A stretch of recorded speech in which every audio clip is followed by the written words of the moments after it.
नमस्कार YouTube family, मी रेश्मा तुम्हा सर्वांचे आपल्या यूट्यूब चॅनलवरती मनापासून स्वागत करते. आज आपण या व्हिडिओमध्ये ब्लाऊज शिलाई करून जो कपडा उरतो, जो ब्लाऊज पीस उरतो त्यापासून रबर बँड बनवूया. चला व्हिडिओला सुरुवात करूया.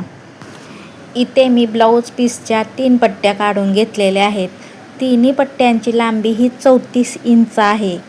एका पट्टीची रुंदी 3 इंच, दुसऱ्या पट्टीची रुंदी 3.5 इंच आणि तिसऱ्या पट्टीची रुंदी ही 4 इंच आहे. अशा एका कलरच्या 3 पट्ट्या घेतलेल्या आहेत. आता इथे मी ज्या पट्टीची रुंदी 4 इंच आहे ती पट्टी मी घेतलेली आहे, ती फोल्ड करून घेतलेली आहे आणि पट्टीची दोन्ही टोके एकावरती एक ठेवून शिलाई करून घेतलेली आहे.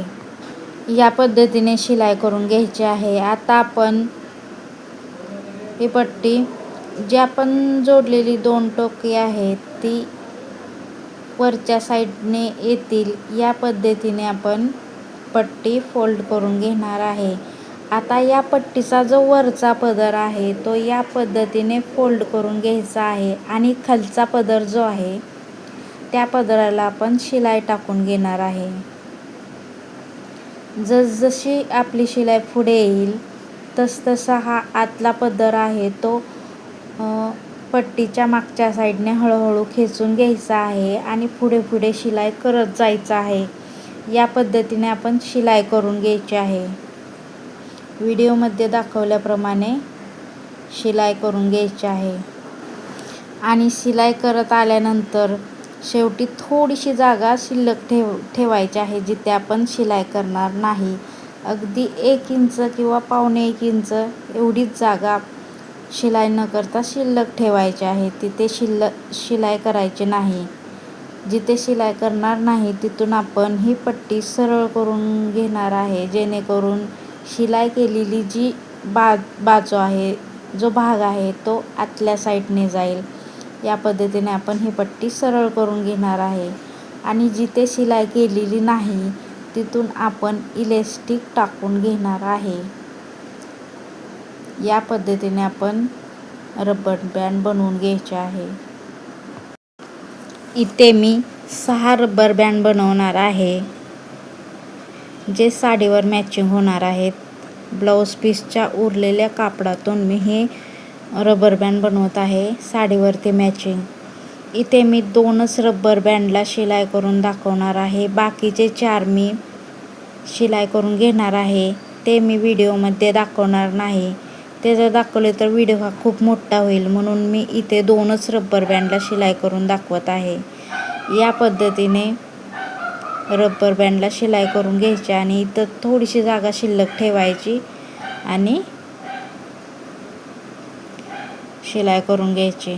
आता इथे जी जागा शिल्लक करून ठेवलेली आहे, जिथे शिलाई केलेली नाही तिथून आपण रबर बँड सरळ करून घेणार आहे. या पद्धतीने इथे व्हिडिओमध्ये दाखवल्या पद्धतीने आपण रबर बँड सरळ करून घ्यायचे आहे आणि त्या मोकळ्या जागेतून इलास्टिक टाकून घ्यायचे आहे. इथे मी पूर्ण रबर बँड सरळ करून घेतलेले आहे आणि आता मी दुसऱ्या कलरचे अजून एक रबर बँड शिलाई करून दाखवणार आहे. ते आपण या व्हिडिओमध्ये पाहूया. इथे मी हिरव्या कलरचे रबर बँड बनवणार आहे.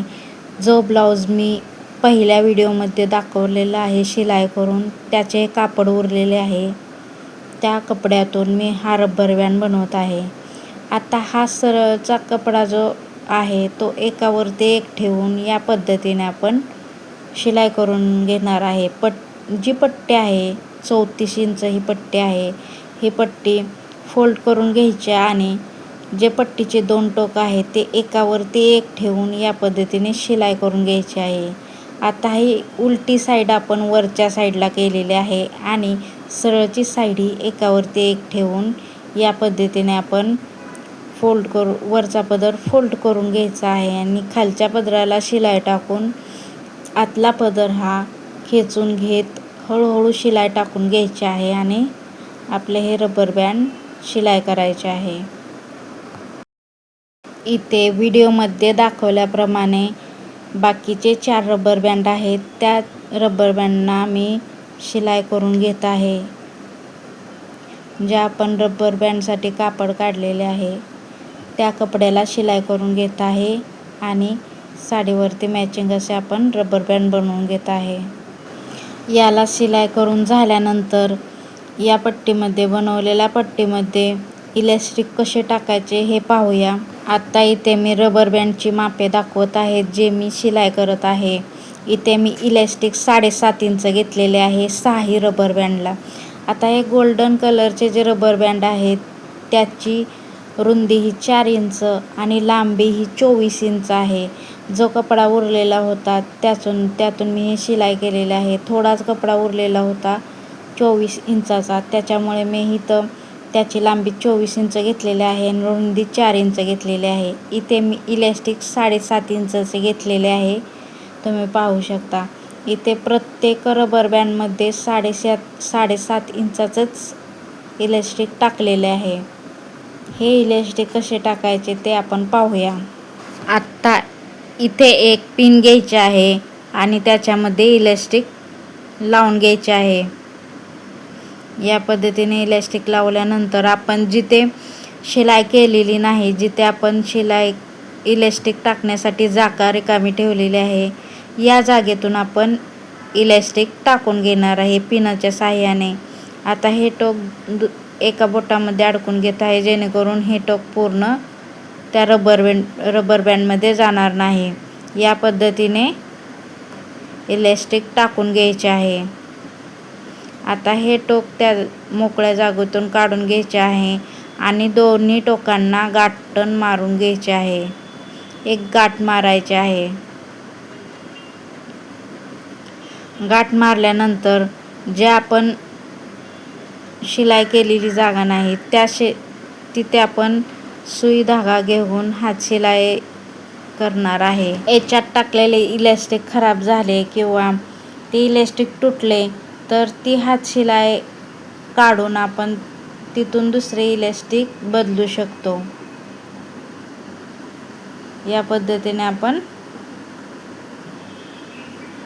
इलास्टिक लावून घ्यायचे आहे. ही दोन्ही टोके बाहेर काढलेले आहेत आणि या दोन्ही टोकांना आपण गाठ मारून घेणार आहे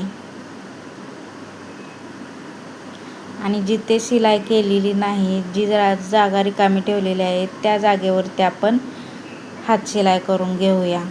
याच पद्धतीने बाकीच्या रबर बँडमध्ये मी इलास्टिक टाकून घेते आणि हात शिलाई करून घेते. इथे तुम्ही पाहू शकता अगदी थोडा कपडा होता 24 इंच, त्याच्यामध्येच किती छान असे रबर बँड बनवून झालेले आहे. असेच प्रत्येक साडीवरती ब्लाऊज पीस थोडा तरी उरतो, त्याच्यातून आपण असे मॅचिंग रबर बँड बनवू शकतो. ज्यांच्याकडे मशीन नाही त्यांनी जिथे मी मशिनीने शिलाई केलेली आहे ती शिलाई तुम्ही हाताने शिलाई करून असे छान रबर बँड बनवू शकता. इथे आपण आता मोकळ्या जागेमध्ये हात शिलाई करून घेऊया. इथे आपण शिलाई करताना छोटे छोटे धागे टाकायचे आहेत जेणेकरून ते धागे वरून दिसणार नाहीत. या पद्धतीने आपण शिलाई करायची आहे आणि छोटे छोटे टाके टाकायचे आहेत. या पद्धतीने हेच इलास्टिक तुटले किंवा खराब झाले तर ही हात शिलाई काढायची आणि दुसरे इलास्टिक टाकून घ्यायचे आणि परत अशीच हात शिलाई करून घ्यायची आणि परत हे आपले नवीन रबर बँड तयार होणार. या पद्धतीने मी बाकीच्या रबर बँडमध्ये इलास्टिक टाकून शिलाई करून घेते. 6 रबर बँडमध्ये इलास्टिक टाकून तुम्हाला हे रबर बँड दाखवते.